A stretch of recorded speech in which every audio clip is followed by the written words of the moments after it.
ఒక చిన్న గ్రామంలో రామయ్య అనే రైతు ఉండేవాడు. అతను మంచి మనసున్నవాడు. ఎవరికైనా సహాయం చేయడానికి సిద్ధంగా ఉండేవాడు.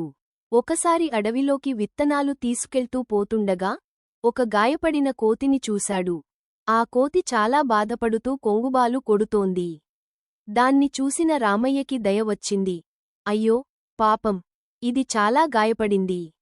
నేను దీన్ని ఇంటికి తీసుకెళ్లి కాపాడతాను అని మనసులో అనుకొని అతను కోతిని ఇంటికి తీసుకెళ్లి మందులు వేసి మంచి ఆహారం ఇచ్చి ప్రేమగా చూసుకున్నాడు. కొద్దికాలంలో కోతి పూర్తిగా కోలుకుంది. అప్పటినుంచి ఆ కోతి రామయ్యను వదిలిపెట్టలేదు. అతని పొలంలో, ఇంట్లో సహాయం చేస్తూ ఉండేది.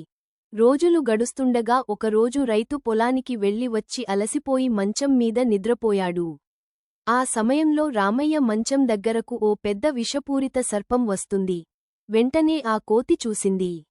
అది ఏమాత్రం ఆలస్యం చేయకుండా వెంటనే ఆ పాము దగ్గరికి వెళ్లి గట్టిగా అరుస్తూ దాన్ని కొట్టింది. చివరికి ఆ పాము అక్కడినుంచి పారిపోయింది. కొద్దిసేపటికే రామయ్య మేల్కొని చూశాడు. పక్కనే కోతి ఉంది. దాని కళ్లలో ఆనందం. దగ్గర్లో నేలపై పాము వచ్చిన గుర్తులు కనిపించాయి.